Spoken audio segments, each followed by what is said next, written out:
तो रस्ते विच ना एक ताइफा औरत, बदकार औरत, वो गुजरती पी सी, तो अल्लाह वाले ने उन्होंने खिलार के ना तबलीग करनी शुरू कर छड़ी। जिवें कई बंदियां दी आदत हो, यार तू नमाज नहीं पढ़ता, यार तू मसीते नहीं आउंदा, यार तू इंज नहीं करदा, पता ही नहीं गल करन दा, चौंक विच अगले नूं जलील कर छड़ना, बंदियां विच खलो के आखना ओ यार तू इंज नहीं कीता। अगर तू करना पिया तो तू अपने वास्ते करना पिया, किते टाइम होंदा है, कोई अंदाज होंदा है, कोई गुफ्तगू दा वेला होंदा है। बाजार विच ताइफा औरत नूं ना खिलार के ते अल्लाह वाले कहन लगे वे तू काम छड्डने ने कि नहीं छड्डने भैड़े, जिवें साडे बंदे कह छड़ और काम भैड़े छड्डने नहीं कि नहीं छड्डने, कि सारी जिंदगी इंज ही कट छड्डनी आ। उन्हें आख्या मौलवी साहब गल सुनो, तुसां ते मैनू तबलीग कीती है, मैनू गल तुसां कर छड़ी है, ताना मार छड़िया, पर मेरी एक गल सुनो, मैं तो जिहो जी है वां, लोकां नूं भी पता मैं जिहो जी है वां, मैं अंदरों भी उंजदी हां ते बाहरों भी, हाय हाय मेरा ज़ाहर भी उंजदा ते बातन भी, जे मैं भैड़ी हाँ तो लोगों को पता है भैड़ी है। कहन लगी मेरा तो अंदर बाहर एक जैसा है, मेरा तो ज़ाहर लोगों के सामने वही है जो बातन है, मैं तो एक जैसी हाँ। तुसी सुनाओ तुहाडा क़यामत वाले दिन की बनना है? उत्ते पगड़ी होई, उत्ते दाड़ी होई, उत्ते जुब्बा कुब्बा होया ते विचों कुछ भी ना होया, हाय हाय अंदरों कुछ भी ना होया, ते तुहाडा की बनना क़यामत वाले दिन? तो जेड़ा उतों होर होवे ते विचों होर होवे, वो अपना अंजाम। इन्नी गल ताइफा औरत ने की, उस वली नूं, अल्लाह वाले ने गश खा के जमीन ते डिग पिया। गल वड्डी सी, गश खा के जमीन ते डिग पिया।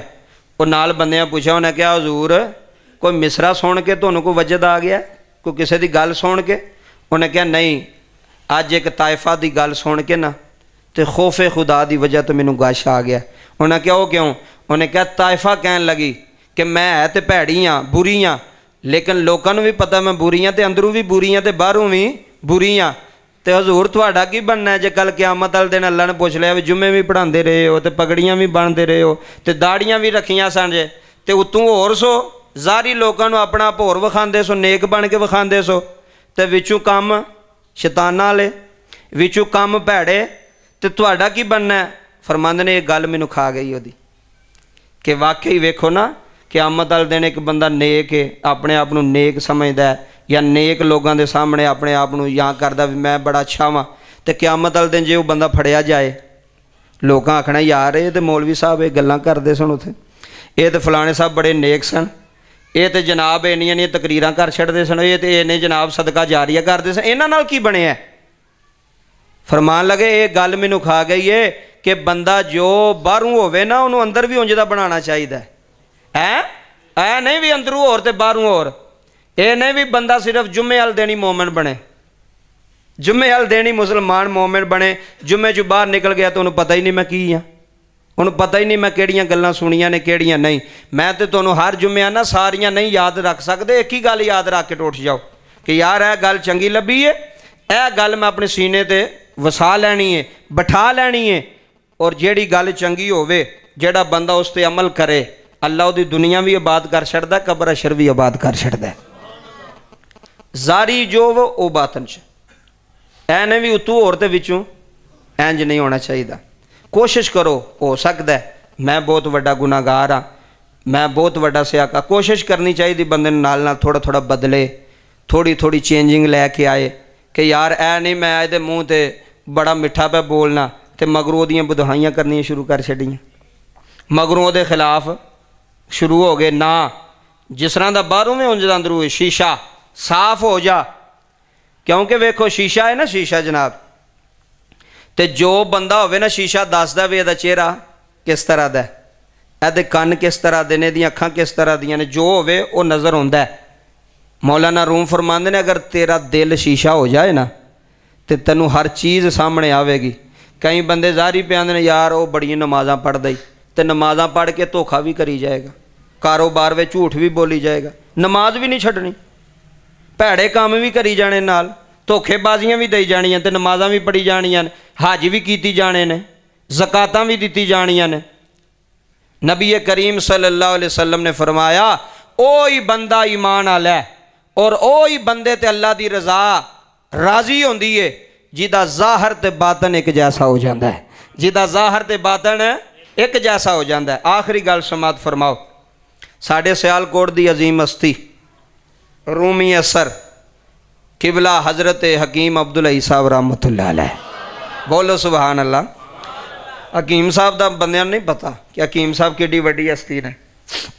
ਮੈਂ ਤੁਹਾਨੂੰ ਅਕਸਰ ਜੁਮੇ ਵਿੱਚ ਕਹਿਣਾ, ਖਾਦਮ ਅਲੀ ਰੋਡ 'ਤੇ ਆਪ ਦਾ ਮਜ਼ਾਰ ਹੈ, ਖਾਦਮ ਅਲੀ ਰੋਡ 'ਤੇ ਹਕੀਮ ਸਾਹਿਬ ਦਾ।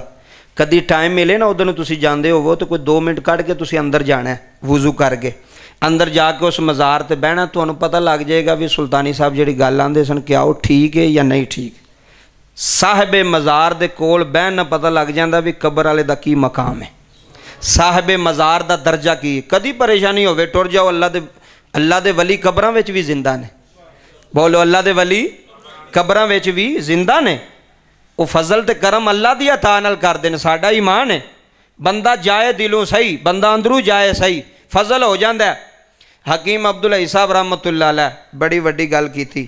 ਆਪ ਫਰਮਾਉਂਦੇ ਨੇ ਬੰਦਾ ਨਵੇਂ ਕੱਪੜੇ ਪਾ ਕੇ ਨਾ ਜਾਂਦਾ ਹੋਵੇ ਨਮਾਜ਼ ਪੜ੍ਹਨ ਤੇ ਰਾਹ ਵਿੱਚ ਨਾਲੀ ਹੋਵੇ ਗੰਦੀ, ਨਾਲੀ ਗੰਦੀ ਹੋਵੇ, ਗੰਦਾ ਪਾਣੀ ਹੋਵੇ, ਬੰਦਾ ਹੁਣ ਜਾ ਰਿਹਾ ਨਵੇਂ ਕੱਪੜੇ ਪਾ ਕੇ ਮਸਜਿਦ ਵੱਲ ਨਮਾਜ਼ ਪੜ੍ਹਨ, ਇਬਾਦਤ ਕਰਨ, ਨਾਲੀ 'ਚੋਂ ਛਿੱਟਾਂ ਉੱਠੀਆਂ ਨੇ, 2 ਛਿੱਟਾਂ 2 ਕਤਰੇ ਪਾਣੀ ਦੇ ਉਹਦੇ ਕੱਪੜਿਆਂ 'ਤੇ ਪੈ ਗਏ ਨੇ। ਬੰਦਾ ਕੀ ਕਰੇਗਾ? ਸਭ ਨਾਲ ਪਹਿਲਾਂ ਕੀ ਕਰੇਗਾ? ਬੋਲੋ ਬੋਲੋ ਸਾਰੇ, ਕੱਪੜੇ ਸਾਫ਼ ਕਰੇਗਾ, ਕੱਪੜਿਆਂ ਨੂੰ ਧੋਵੇਗਾ, ਕਿਉਂਕਿ ਮੇਰੇ ਕੱਪੜਿਆਂ 'ਤੇ ਪਲੀਦ ਛਿੱਟਾਂ ਪੈ ਗਈਆਂ ਨੇ, ਗੰਦਗੀ ਵਾਲੀਆਂ ਛਿੱਟਾਂ ਮੇਰੇ ਕੱਪੜਿਆਂ 'ਤੇ ਪੈ ਗਈਆਂ। ਕੋਈ ਵੀ ਬੰਦਾ ਉਹ ਪਹਿਲਾਂ ਉਹਨੂੰ ਧੋਵੇਗਾ। ਔਰ ਅਕਸਰ ਮੈਂ ਤੁਹਾਨੂੰ ਦੱਸਾਂ, ਧੋਵੇਗਾ ਪਤਾ ਕੌਣ? ਜਿਹੜਾ ਆਪ ਹੀ ਸਾਫ਼ ਸੁਥਰਾ ਹੋਵੇਗਾ, ਜਿਹੜਾ ਆਪ ਹੀ ਨੇਕ ਹੋਵੇਗਾ, ਤੇ ਜਿਹੜਾ ਬੰਨਿਆਂ 'ਤੇ ਬਹਿ ਕੇ ਪਿਸ਼ਾਬ ਕਰਨ ਵਾਲਾ ਹੋਵੇ, ਜਿਹੜਾ ਰੋਡ 'ਤੇ ਬਹਿ ਕੇ ਮੋਟਰਸਾਈਕਲ ਖਿਲਾਰੀ ਲੈ ਇੱਥੇ ਬੈਠਾ ਹੀ ਉੱਥੇ ਪਿਸ਼ਾਬ ਕਰਕੇ ਤੰਬੀ ਚੁੱਕੀ ਤੇ ਚਲੋ ਜੀ ਹੋ ਪਿਆ ਜਾਂਦਾ ਹੀ, ਨਾ ਹੱਥ ਧੋਤੇ ਨੇ ਨਾ ਇਸਤੰਜਾ ਕੀਤਾ, ਪਤਾ ਹੀ ਕੋਈ ਨਹੀਂ। ਉਹ ਬੰਦਾ ਨਹੀਂ ਸਾਫ਼ ਪਾਕ, ਉਹਨੂੰ ਸਫਾਈ ਦਾ ਪਤਾ ਹੀ ਨਹੀਂ। ਜਿਹੜੇ ਸਾਫ਼ ਸੁਥਰੇ ਇਨਸਾਨ ਨੇ, ਜਿਹੜੇ ਨਮਾਜ਼ੀ ਬੰਦੇ ਨੇ, ਉਹ ਤਾਂ ਇੰਜ ਕਿਤੇ ਪਿਸ਼ਾਬ ਕਰਦੇ ਨੇ ਕਿ ਯਾਰ ਕਿਤੇ ਮੇਰੇ ਕੱਪੜੇ ਨਾ ਖਰਾਬ ਹੋ ਜਾਣ। ਇਹ ਗੱਲ ਸਮਝਿਓ, ਇਸ ਗੱਲ 'ਤੇ ਗੌਰ ਕਰਿਓ। ਤੇ ਜਿਹੜੇ ਬੰਦੇ ਕਦੀ ਨਮਾਜ਼ ਨਹੀਂ ਪੜ੍ਹੀ, ਉਹਨੂੰ ਜਿੱਥੇ ਮਰਜ਼ੀ ਲਾ ਕੇ ਚੱਲ ਇੱਥੇ ਪਿਸ਼ਾਬ ਕਰ, ਉੱਥੇ ਕਰ ਛੜੇਗਾ, ਕਿਉਂਕਿ ਉਹਨੂੰ ਪਤਾ ਮੈਂ ਕਿਹੜਾ ਮਸਜਿਦ ਜਾਣਾ ਜਾਂ ਮੈਂ ਕਿਹੜਾ ਕੋਈ ਅੱਲਾ ਦਾ ਜ਼ਿਕਰ ਕਰਨਾ। ਇਹ ਬਰਕਤ ਜੇ ਮਸਜਿਦ ਜਾਣ ਦੀ। ਜਿਹੜੇ ਬੰਦੇ ਨੂੰ ਪਤਾ ਹੋਵੇ ਮੈਂ ਜੁਮਾ ਪੜ੍ਹਨ ਜਾਣਾ, ਸੁਬਾਹ ਨਵੇਂ ਕੱਪੜੇ ਪਾ ਕੇ ਆਇਆ ਹੋਏ, ਹੁਣ ਰਾਹ 'ਚ ਕੋਈ ਛਿੱਟ ਪੈ ਜਾਏ, ਉਹਨੇ ਤਾਂ ਉਸੇ ਟਾਈਮ ਉਹਨੂੰ ਕਹਿਣਾ ਯਾਰ ਖਿਲਾਰ ਜ਼ਰਾ ਮੈਨੂੰ ਧੋ ਲਾਂ। ਸਮਝਦੇ ਪਏ ਕੋਈ ਨਹੀਂ? ਗੱਲ ਬਰੀਕ ਹੈ।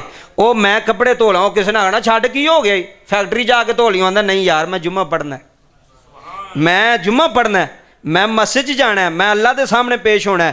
ਉਹ ਬੰਦਾ ਸਮਝਦਾ ਇਸ ਚੀਜ਼ ਨੂੰ। ਤੇ ਜਿਹੜੇ ਬੰਦੇ ਨੂੰ ਪਤਾ ਵੀ ਮੈਂ ਕਿਹੜਾ ਜੁਮਾ ਪੜ੍ਹਨਾ, ਉਹਦੇ ਨਾਲ ਭਾਵੇਂ ਕੁੱਤੇ ਰਗੜ ਕੇ ਟੁਰ ਜਾਣ ਕੱਪੜਿਆਂ ਨੂੰ, ਭਾਵੇਂ ਜੋ ਮਰਜ਼ੀ ਹੋ ਜਾਏ, ਉਹਨੇ ਕਹਿਣਾ ਸੱਦੇ ਖੈਰਾਂ। ਇਹ ਅੰਦਰ ਦਾ ਮੈਲ ਹੈ।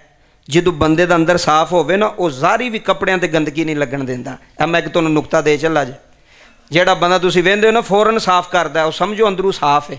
ਉਹ ਚਾਹੁੰਦਾ ਮੇਰੇ ਕੱਪੜੇ ਗੰਦੇ ਨਾ ਹੋਣ, ਮੇਰੀ ਚਾਦਰ ਮੈਲੀ ਨਾ ਹੋਵੇ। ਇਹ ਲਓ ਜੀ, ਹਕੀਮ ਸਾਹਿਬ ਦਾ ਨੁਕਤਾ ਬੜਾ ਵੱਡਾ ਸੁਣਿਓ, ਜ਼ਿੰਦਗੀ 'ਚ ਕਾਮਯਾਬੀ ਮਿਲੇਗੀ।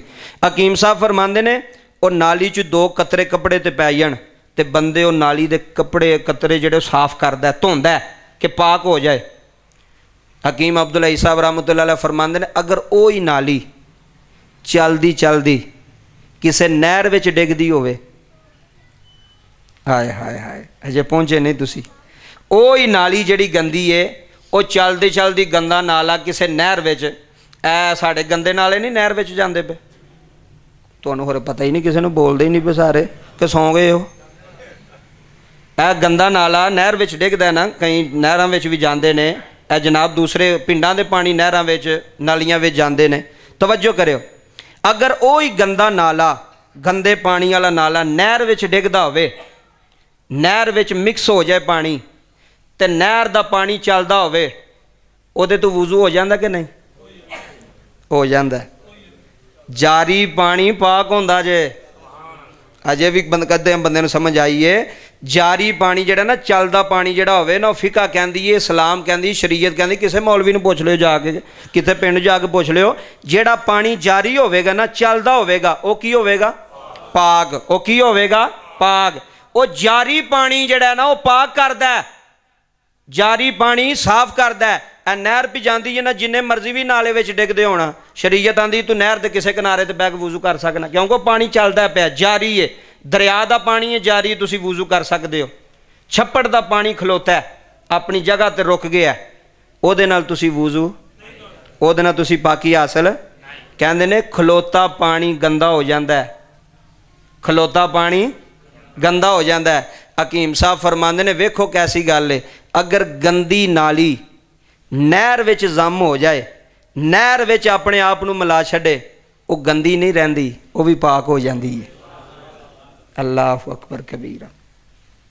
ਅਗਰ ਗੰਦਾ ਪਾਣੀ ਸਾਫ਼ ਪਾਣੀ ਜਾਰੀ ਵਿੱਚ ਡਿੱਗ ਪਵੇ ਤੇ ਉਹ ਵੀ ਪਾਕ ਹੋ ਜਾਂਦਾ ਹੈ। ਹਕੀਮ ਅਬਦੁੱਲਾ ਸਾਹਿਬ ਰਹਿਮਤੁல்லாਹ ਅਲੈਹ ਫਰਮਾਉਂਦੇ ਨੇ ਉਹ ਗੰਦਾ ਪਾਣੀ ਸਾਫ਼ ਪਾਣੀ ਵਿੱਚ ਰੁੜ ਜਾਏ, ਸ਼ਾਮਲ ਹੋ ਜਾਏ ਤੇ ਉਹ ਪਾਕ ਹੋ ਜਾਂਦਾ ਹੈ। ਤੇ ਜੇ ਗੰਦਾ ਬੰਦਾ ਵਲੀ ਅੱਲਾ ਦੇ ਕੋਲ ਬਹਿ ਜਾਏ ਤੇ ਉਹ ਨਹੀਂ ਪਾਕ ਹੋ ਸਕਦਾ। ਕਿਆ ਬਾਤ ਹੈ ਆਪ ਦੀ, ਕਿਆ ਬਾਤ ਹੈ ਆਪ ਦੀ ਗੱਲ। ਉਹ ਗੰਦੇ ਪਾਣੀ ਨੂੰ ਜਾਰੀ ਪਾਣੀ ਸਾਫ਼ ਕਰ ਛੜਿਆ। ਤੇ ਮੇਰੇ ਵਰਗਾ ਕੋਈ ਚਿੱਕਰ ਪੜਿਆ, ਕੋਈ ਗੰਦਾ ਕਿਸੇ ਅੱਲਾ ਵਾਲੇ ਦੀ ਚੌਖੜ ਤੇ ਬਹਿੰਦਾ, ਕਿਸੇ ਫਕੀਰ ਕੋਲ ਬਹਿੰਦਾ, ਉਹ ਵੀ ਪਾਕ ਕਰ ਛੱਡਦਾ, ਸਾਫ਼ ਕਰ ਛੱਡਦਾ। ਕੋਈ ਆਪਣੀ ਬੈਠਕ ਇੰਜ ਦੀ ਰੱਖੋ, ਕੋਈ ਆਪਣਾ ਉੱਠਣ ਬੈਠਣਾ ਹੈ ਨਹੀਂ ਵੀ ਸਾਰੀ ਜ਼ਿੰਦਗੀ ਕਮਾਣਾ ਹੀ ਖਾਣਾ ਬਸ, ਇਹ ਜ਼ਿੰਦਗੀ ਨਹੀਂ। ਸੁਬਾਹ ਉੱਠੇ ਤੇ ਜਨਾਬ ਕੰਮ ਤੇ ਟੁਰ ਗਏ, ਸ਼ਾਮੀ ਆਏ ਤੇ ਆ ਕੇ ਮੋਬਾਈਲ ਵੇਖਿਆ ਤੇ ਸੌਂ ਗਏ, ਇਹ ਕਾਹਦੀ ਜ਼ਿੰਦਗੀ। ਕੋਈ ਅੱਲਾ ਵਾਲੇ ਕੋਈ ਫਕੀਰ ਕੋਲ ਤੇਰੀ ਬੈਠਕ ਕੋਈ ਐਸੀ ਹੋਣੀ ਚਾਹੀਦੀ ਨੇਕ ਬੰਦਿਆਂ ਦੀ, ਜਿੱਥੇ 5 ਮਿੰਟ 10 ਮਿੰਟ ਬਵੇਂ। ਉਹ ਯਾਰ ਕਦੀ ਤੇ ਉਹਦਾ ਜ਼ਹਿਨ ਹੋਵੇਗਾ ਨਾ, ਕਦੀ ਤੇ ਰਹਿਮਤ ਦਾ ਛਿੱਟਾ ਪਵੇਗਾ ਨਾ। ਹਕੀਮ ਸਾਹਿਬ ਫਰਮਾਉਂਦੇ ਨੇ ਮੈਨੂੰ ਇੱਕ ਬੰਦੇ ਖਤ ਲਿਖਿਆ ਕਰਾਚੀ ਤੋਂ ਖਤ ਲਿਖਿਆ ਹਕੀਮ ਅਬਦੁੱਲਾ ਸਾਹਿਬ ਨੂੰ। ਮੈਂ ਚਾਹੁੰਦਾ ਵਾ ਕਿ ਤੁਸੀਂ ਸਿੱਖਣ ਆਉਂਦੇ ਹੋ ਤਾਂ ਕੋਈ ਸਿੱਖ ਕੇ ਜਾਓ, ਚਲੋ ਮੇਰੇ ਮਰਨ ਤੋਂ ਬਾਅਦ ਵੀ ਕੋਈ ਬਾਅਦ ਵਿੱਚ ਕੋਈ ਗੱਲ ਸੁਣੇ ਤਾਂ ਚਲੋ ਮੇਰਾ ਵੀ ਫਾਇਦਾ ਹੋ ਜਾਏ। ਅਸਲ ਮਕਸਦ ਇਹ ਵੇ ਜੁਮੇ ਦਾ। ਹਕੀਮ ਸਾਹਿਬ ਫਰਮਾਉਂਦੇ ਨੇ ਕਰਾਚੀ ਤੋਂ ਮੈਨੂੰ ਕਿਸੇ ਖਤ ਲਿਖਿਆ, ਉਹਨੇ ਕਿਹਾ ਹਜ਼ੂਰ ਮੈਂ ਗੁਨਾਹ ਕਰਨਾ ਵਾ ਤੇ ਮੈਨੂੰ ਡਰ ਵੀ ਬੜਾ ਲੱਗਦਾ ਹੈ ਤੇ ਮੈਂ ਤੋਬਾ ਵੀ ਕਰਨਾ, ਲੇਕਿਨ ਫਿਰ ਮੇਰੇ ਕੋਲ ਗੁਨਾਹ ਹੋ ਜਾਂਦੇ ਨੇ। ਇਹ ਸਾਡੀ ਕਫੀਅਤ, ਤੁਸੀਂ ਸਾਰੇ ਨੇਕ ਹੋ, ਆਪਣੀ ਗੱਲ ਕਰਨਾ ਪਿਆ। ਮੈਂ ਤੋਬਾ ਕਰਨਾ ਫਿਰ ਗੁਨਾਹ ਹੋ ਜਾਂਦੇ ਨੇ, ਫਿਰ ਸੱਚੀ ਤੋਬਾ ਕਰਨਾ ਫਿਰ ਮੈਂ ਜਿਹੜਾ ਉਸ ਪਾਸੇ ਪੈ ਜਾਣਾ। ਹਜ਼ੂਰ ਇਹ ਮੈਂ ਕੀ ਕਰਨਾ, ਆਪਣੇ ਆਪ ਤੇ ਜ਼ੁਲਮ ਤਾਂ ਨਹੀਂ ਕਰਦਾ, ਕਿਆ ਮੈਂ ਗੁਨਾਹਗਾਰ ਤਾਂ ਨਹੀਂ, ਭੈੜਾ ਤਾਂ ਨਹੀਂ ਜਿਹਦੀ ਵਜ੍ਹਾ ਤੋਂ ਇੰਝ ਹੁੰਦਾ ਹੈ। ਹਕੀਮ ਸਾਹਿਬ ਰਹਿਮਤੁல்லாਹ ਅਲੈਹ ਫਰਮਾਉਂਦੇ ਨੇ ਮੈਂ ਉਹਨੂੰ ਖਤ ਲਿਖਿਆ, ਮੈਂ ਕਿਹਾ ਓਏ ਤੂੰ ਪਰੇਸ਼ਾਨ ਕਿਉਂ ਹੋਣਾ, ਤੂੰ ਵੀ ਇਨਸਾਨ, ਤੇ ਜੇ ਬੰਦਾ ਗਲਤੀ ਨਾ ਕਰੇ ਗੁਨਾਹ ਨਾ ਕਰੇ ਤੇ ਰੱਬ ਦੀ ਰਹਿਮਤ ਦਾ ਕਿਵੇਂ ਪਤਾ ਲੱਗਣਾ। ਜਿਹਨੂੰ ਸਮਝ ਆਈ ਉਹ ਬੋਲੇ ਇੱਕ ਵਾਰੀ। ਵੇਖੋ ਨਾ ਉਹ ਬੰਦਾ ਗਲਤੀ ਕਰੇ ਤੇ ਯਾਰ ਦਾ ਪਤਾ ਲੱਗਦਾ ਨਾ ਵੀ ਹੁਣ ਮੇਰੇ ਨਾਲ ਟੁਰਦਾ ਕਿ ਨਹੀਂ ਟੁਰਦਾ, ਗਲਤੀ ਕਰੇ ਤੇ ਅੱਬੇ ਦਾ ਪਤਾ ਲੱਗਦਾ ਨਾ। ਫਰਮਾਇਆ ਇਨਸਾਨ ਗਲਤੀ ਨਾ ਕਰੇਗਾ ਤੇ ਉਹਦੀ ਰਹਿਮਤ ਦਾ ਕਿਵੇਂ ਪਤਾ ਲੱਗੇਗਾ, ਉਹਦੇ ਫਜ਼ਲ ਦਾ ਕਿਵੇਂ ਪਤਾ ਲੱਗੇਗਾ। ਜੇ ਇਨਸਾਨ ਗਲਤੀ ਤੋਂ ਪਾਕ ਹੋ ਜਾਏ ਫਿਰ ਤੇ ਫਰਿਸ਼ਤਾ ਹੈ। ਜੇ ਇਨਸਾਨ ਗਲਤੀ ਨਾ ਕਰੇ ਗੁਨਾਹ ਨਾ ਕਰੇ ਉਹ ਤੇ ਫਰਿਸ਼ਤਾ ਬਣ ਗਿਆ। ਇਨਸਾਨ ਗਲਤੀ ਤੋਂ ਪਾਕ ਹੋ ਸਕਦਾ, ਖਤਾਵਾਂ ਤੋਂ ਪਾਕ ਹੋ ਸਕਦਾ ਨਹੀਂ। ਹੋਣੀਆਂ ਨੇ ਗਲਤੀਆਂ, ਗੁਨਾਹ ਹੋਣੇ ਨੇ, ਖਤਾਵਾਂ ਹੋਣੀਆਂ ਨੇ। ਹਕੀਮ ਸਾਹਿਬ ਫਰਮਾਉਂਦੇ ਨੇ ਮੈਂ ਉਹਨੂੰ ਆਖਿਆ ਤੂੰ ਆਪਣੇ ਗੁਨਾਹ ਵੱਲ ਨਾ ਵੇਖਿਆ ਕਰ, ਤੂੰ ਤੋਬਾ ਕਰ ਲਿਆ ਕਰ, ਤੇਰੇ ਗੁਨਾਹਾਂ ਤੇ ਉਹਦੀ ਅਤਾ ਦਾ ਫਜ਼ਲ ਹੁੰਦਾ ਹੈ। ਉਹ ਅਤਾ ਹੁੰਦੀ ਹੈ, ਵੇਖੋ ਜਿਹੜੀ ਅਤਾ ਹੁੰਦੀ ਹੈ ਨਾ ਜੀ, ਅਤਾ ਜਦੋਂ ਅਤਾ ਹੁੰਦੀ ਹੈ ਤੇ ਅਤਾ ਨੇਕ ਤੇ ਗੁਨਾਹਗਾਰ ਨਹੀਂ ਵੇਂਦੀ। ਇਹ ਮੈਂ ਤੁਹਾਨੂੰ ਇੱਕ ਨੁਕਤਾ ਦੇਣ ਲੱਗਾ, ਮੈਂ ਮਿਸਾਲ ਦੇ ਕੇ ਸਮਝਾਵਾਂਗਾ। ਜਦੋਂ ਅੱਲਾ ਅਤਾ ਕਰਦਾ ਨਾ ਤੇ ਅੱਲਾ ਇਹ ਨਹੀਂ ਵੇਂਦਾ ਵੀ ਇਹ 5-6 ਨੇਕ ਨੇ ਇਹਨਾਂ ਤੇ ਕਰ ਛੜੋ ਤੇ ਇਹ ਜਿਹੜੇ 10-12 ਇਹ ਬੈਠੇ ਨੇ ਇਹਨਾਂ ਤੇ ਨਹੀਂ। ਜਦੋਂ ਰੱਬ ਦੀ ਅਤਾ ਹੁੰਦੀ ਹੈ ਨਾ ਗੁਨਾਹਗਾਰ ਵੀ ਵਿੱਚ ਹੀ ਹੁੰਦੇ ਨੇ ਤੇ ਨੇਕ ਵੀ। ਤੁਸੀਂ ਆਖੋਗੇ ਸੁਲਤਾਨੀ ਸਾਹਿਬ ਇਹ ਕਿਵੇਂ, ਮੈਂ ਤੁਹਾਨੂੰ ਦੱਸਣਾ। ਬਾਰਿਸ਼ ਚਾਹੀਦੀ ਹੋਵੇ, ਬਾਰਿਸ਼ ਅੱਲਾ ਦੀ ਅਤਾ ਹੈ, ਇੱਕ ਪੈਲੀ 'ਚ ਪੈਂਦੀ ਕਿ ਸਾਰੀਆਂ 'ਚ? ਜਿਹਨੂੰ ਸਮਝ ਆਈ ਹੈ ਇੱਕ ਪੈਲੀ 'ਚ। ਹਾਜੀ ਸਾਹਿਬ ਦੀ ਪੈਲੀ 'ਚ ਪਈ ਹੈ ਤੇ ਇਹ ਜਿਹੜਾ ਸ਼ਰਾਬ ਪਿਆ ਪੀਂਦਾ ਇਹਦੀ ਪੈਲੀ 'ਚ ਕੋਈ ਨਹੀਂ ਬਾਰਿਸ਼ ਪਈ। ਇਹ ਜਿਹੜਾ ਜੂਆ ਪਿਆ ਖੇਡਦਾ ਇਹਦੀ ਪੈਲੀ ਖੁਸ਼ਕ ਹੈ ਤੇ ਨਾਲ ਵਾਲੀ ਤੇ ਪੈ ਗਈ ਹੈ। ਇਹ ਰੱਬ ਦੀ ਅਤਾ ਹੈ ਤੇ ਜਦੋਂ ਉਹਦੀ ਅਤਾ ਹੋਵੇ ਤੇ ਗੁਨਾਹਗਾਰ ਵੀ ਬਖਸ਼ੇ, ਸਿਆਕਾਰ ਵੀ ਬਖਸ਼ੇ ਜਾਂਦੇ ਨੇ। ਉਹਦੀ ਅਤਾ ਹੈ ਬਾਰਿਸ਼। ਬਾਰਿਸ਼ ਇਹ ਨਹੀਂ ਵਹਿੰਦੀ ਵੀ ਇਹ ਉਮਰਾ ਕਰਕੇ ਆਇਆ ਤੇ ਇਹਦੀ ਫਸਲ ਚੰਗੀ ਹੋਣੀ ਚਾਹੀਦੀ, ਇੱਥੇ ਜ਼ਰਾ ਮੈਂ ਜ਼ਿਆਦਾ ਬਰਸਣੀ ਆ। ਇਹ ਜਨਾਬ 5 ਵਕਤ ਦਾ ਨਮਾਜ਼ੀ ਹੈ ਤੇ ਇਹਦੀ ਪੈਲੀ 'ਚ ਮੈਂ ਜ਼ਿਆਦਾ ਪੈਣਾ ਨਹੀਂ। ਬਾਰਿਸ਼ ਰੱਬ ਦੀ ਅਤਾ ਹੈ ਤੇ ਜਦੋਂ ਅਤਾ ਹੋਣੀ ਹੈ ਤੇ ਫਿਰ ਸਾਰਿਆਂ ਤੇ ਹੋਣੀ ਹੈ। ਹਾਏ ਹਾਏ ਏਡਾ ਵੱਡਾ ਨੁਕਤਾ। ਹਜ਼ੂਰ ਹਕੀਮ ਸਾਹਿਬ ਫਰਮਾਉਂਦੇ ਜਦੋਂ ਅਤਾ ਹੋਣੀ ਫਿਰ ਸਭ ਤੇ ਹੋਣੀ ਹੈ, ਫਿਰ ਗੁਨਾਹਗਾਰਾਂ ਤੇ ਵੀ ਹੋਣੀ ਹੈ, ਸਿਆਕਾਰਾਂ ਤੇ ਵੀ ਹੋਣੀ ਹੈ, ਖਤਾਕਾਰਾਂ ਤੇ ਵੀ ਹੋਣੀ ਹੈ। ਉਹਦੀ ਅਤਾ ਹੈ।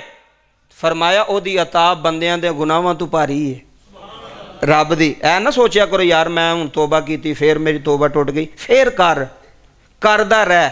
जिंदगी च कोई गुनाह कीते नहीं जिथे बैठा या अल्लाह मैं गुनाहगार, मैं खताकार हाँ। हो सकता मैं इत्थे पे आखा मैं भी यह काम नहीं करना, हो सकता मैं शामी फिर कर लवां, क्योंकि मैं इंसान हाँ, मैं गलती का पुतला, मैं गलतियाँ करनियाँ ने, मैं खतावां करनियाँ ने, तो मैं गलतियाँ करदियाँ रहना है, मेरे रब ने मैनू माफ़ करदियाँ रहना है। मैं गलतियाँ करदियाँ रहना, रब ने माफ़ करदियाँ रहना। क्यों? रब जिहड़ा ना गुनाहां वालों नहीं वेंदा, वो अपनी अता करदा है, वो अपनी करम नवाजी करदा है, वो अपनियां मेहरबानियां करदा है। वो जिदे ते भी हो जान बड़े बड़े गुनाहगार, बड़े बड़े सियाकार, बड़े बड़े खताकार, बड़े बड़े बदअमाल ऐसे भी है ने, रब्बे काबा दी इज्जत की कसम उठा के आना, एक बारी सच्चे दिल ना तौबा की, अल्लाह ने फरमाया जा मैं तेनों वलियां दा इमाम बना छड़िया।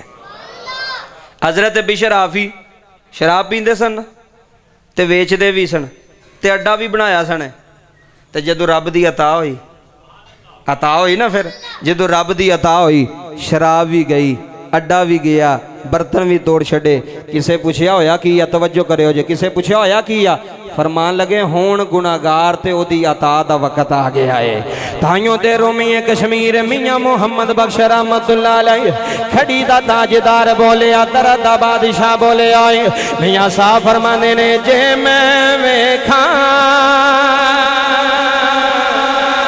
होए मैं